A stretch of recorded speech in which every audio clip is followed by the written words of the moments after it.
Kasus rumah tangga antara Suci Febrika Silaban dan suaminya kembali menjadi sorotan publik setelah aksi kiriman karangan bunga untuk Sarah Wanda Nainggolan viral di media sosial. Aksi itu bukan tanpa alasan. Suci diketahui melakukan hal tersebut karena Sarah diduga menjalin hubungan terlarang dengan suaminya. Dalam karangan bunga itu tertulis sindiran tajam yang menyinggung moral dan kehormatan, membuat publik geger dan simpati pada Suci. Ia mengaku sudah berusaha memperingatkan Sarah untuk menjauh, namun permintaan itu diabaikan. Hingga akhirnya Suci menemukan bukti kuat bahwa suaminya benar-benar berselingkuh dengan wanita tersebut. Bahkan saat dirinya sedang mengurus bayi mereka yang baru berusia 5 bulan. Setelah insiden itu, hubungan keduanya makin memburuk. Dalam podcast bersama Dr. Richard Lee, Suci mengungkap bahwa suaminya sempat meminta berdamai, tapi ia menolak mentah-mentah dan memutus semua komunikasi.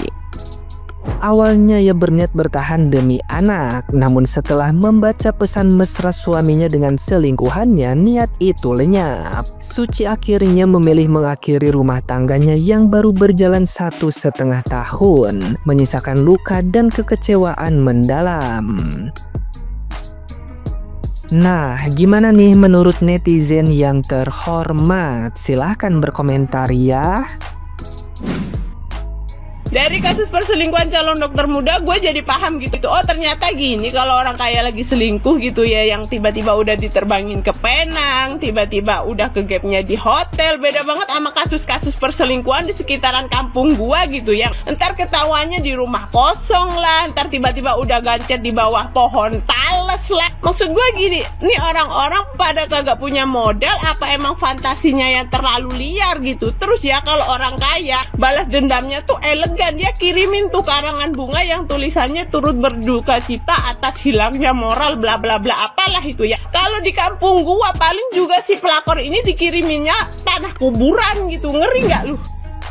55 menit nonton full podcastnya Dr. Richard Lee bersama Kak Suci. Emak tuh ya dari yang nangis, ketawa, nangis sampai ketawa lagi. Nangis karena kita itu sesama wanita, jadi kayak berasa ikut merasakan sakitnya ya, ditinggal sama suami, cari pacar baru, dimana kita ini baru melahirkan anak aja baru 5 bulan kan, geblek tuh laki, geblek loh. Pas lagi nangis, sedih, campur emosi, ada ngakaknya gara-gara Kak Suci bilang kayak gini, "Dok, namanya suami saya kan bukan anak kecil lagi ya, udah dewasa. Pasti kalau nyari pacar itu nggak mungkin cuman sekedar diajak nyari mie ayam ya kan, pasti nyari yang lainnya." Jadi mak pikirannya traveling langsung gitu. Ya iya sih, emang kan kalau laki-laki udah dewasa nggak mungkin nyarinya cuma mie ayam doang, pasti nyarinya kayak sepetak sawah. Tahu kan sepetak sawah yang mak maksud itu apaan itu? Terlepas dari itu semua, kita selaku sesama wanita akan selalu memberikan dukungan kepada Kak Suci ya, apapun nanti hasilnya dan apapun nanti keputusan yang diambil. Semoga itu adalah hal yang terbaik, jalan terbaik ya, dan semoga Kak Suci selalu sehat, selalu kuat ya. Percayalah bahwa akan ada pelangi setelah hujan. Semangat. Kalian udah pernah nonton belum sih podcastnya Dr. Richard Lee yang tentang istri sah kirim karangan bunga ke pelakor saat wisuda? Bunyinya turut berduka cita atas meninggalnya akhlak dan moral dokter pelakor yang sudah mau diajak tidur sama suami orang di saat istrinya mengurus anak bayinya. Gak perlu dihina, kau sudah terhina. Kata gue kelas banget anjir. Yang gak tahu ceritanya, sini gue ceritain singkat aja tentang deritanya Kak Suci ini harus selingkuhin suaminya padahal dia baru aja melahirkan dan anaknya baru umur 3 bulan. Jadi ceritanya Kak Suci ini baru menikah sekitar 1,5 tahun sama suaminya dan anaknya baru umur 3 bulan. Suaminya harus ke Malaysia untuk urusan bisnis. Awalnya baik-baik aja nih, sampai pada akhirnya pas malam hari Kak Suci lagi menyusui anaknya, dia itu kayak sesak napas gitu loh guys katanya. Terus dia itu memejamkan mata untuk menenangkan diri. Tiba-tiba sekelebat itu kayak ngelihat bayangan suaminya selingkuh sama perempuan lain. Tapi dia nggak ngelihat perempuannya itu siapa. Nah disinilah feeling istri sah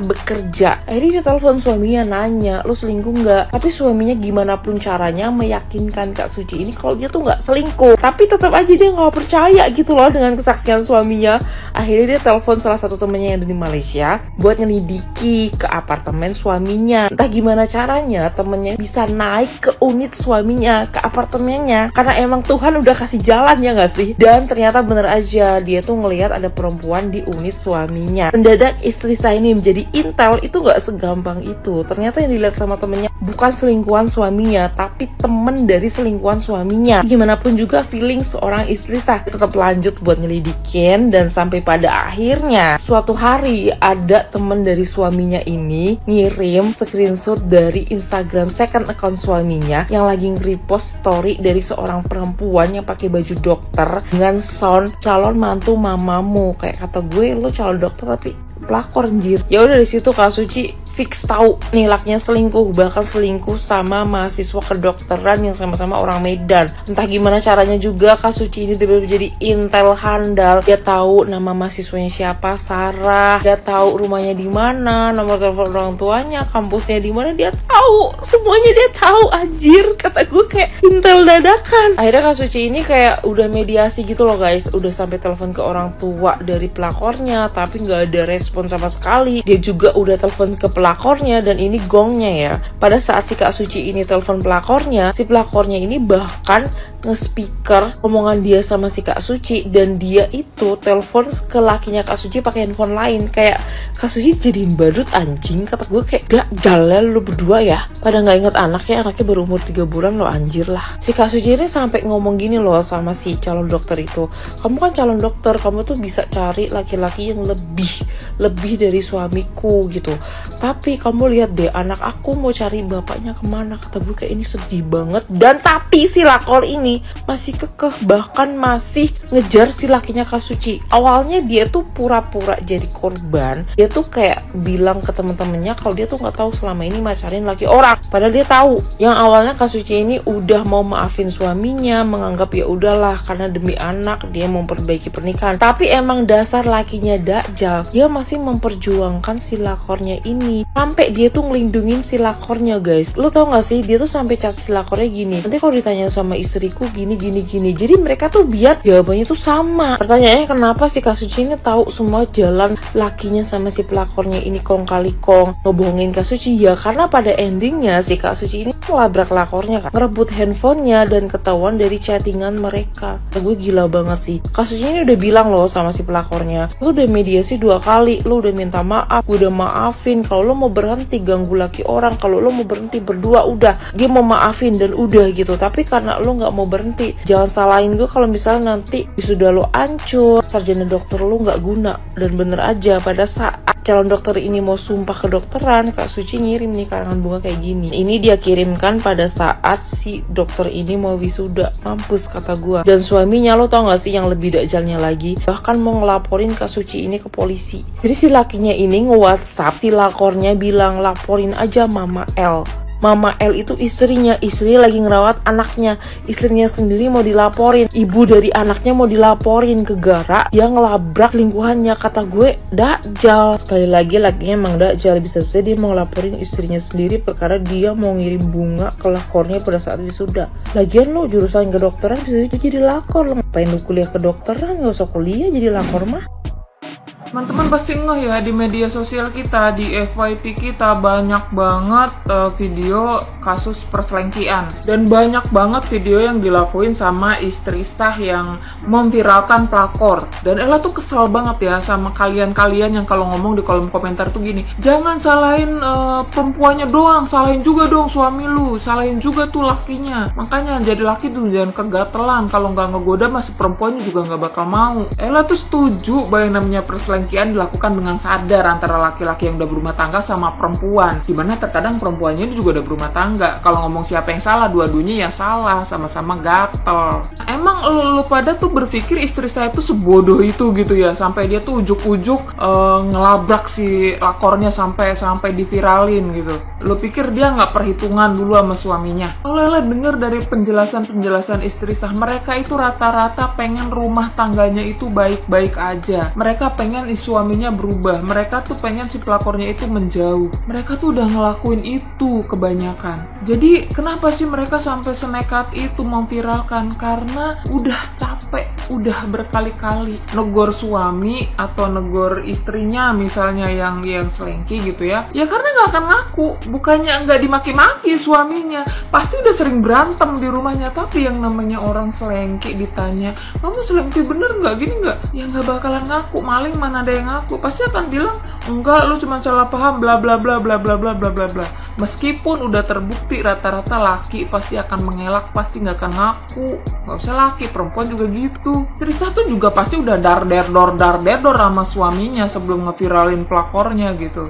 Tapi kebanyakan dari mereka itu si pelaku ini minta maaf, berjanji nggak akan ngulangin, tapi kenyataannya enggak. Bukan berarti si pelakornya juga nggak ditegur, pasti udah ditegur berulang-ulang, tapi pelakornya juga dablek kayak kejadian Baba yang di Medan, yang pelakornya calon dokter itu. Lebih kalau udah punya anak, udah kompleks lagi masalahnya. Jadi istri sah itu tersiksa sendirian, sakit sendirian, apalagi kalau udah punya anak lebih sakit lagi hatinya. Dan dia menderita sendirian. Dan zaman sekarang satu-satunya cara untuk bikin orang kapok biar orang lain yang ngasih sanksi sosial adalah diviralkan. Lah yakin istri sah bukannya nggak sadar atas undang-undang UU ITE, undang-undang pencemaran nama baik, dia pasti sadar. Tapi karena dia mikirnya gue juga udah hancur, ya udah hancur sekalian, tapi gue nggak mau hancur sendirian. Kenapa? Kalau dibiarin laki sama perempuan yang kayak begini, itu akan kurang ajar, akan makin seenaknya.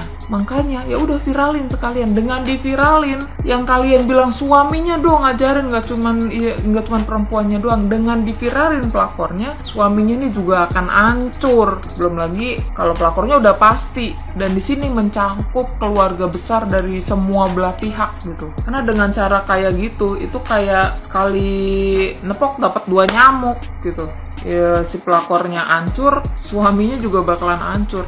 Dan biasanya istri saya yang seperti ini, dia udah siap dengan segala macam kehancuran karena dia ngerasa gue juga udah hancur gitu. Jangan lagi lu bilang, kalau gua mah kalau misalkan suami kayak gitu mah udah aja cerai biar nggak ngabis-ngabisin energi. Jangan karena power lo nggak sebesar power istri sah, jadi lo nyamain persepsi lo sama persepsi orang lain. Cara orang ngobatin lo ke hatinya itu beda-beda. Jangan lagi ntar lo bilang biar dibales sama Allah. Jangan karena power lo kurang lo nyamain sama orang lain.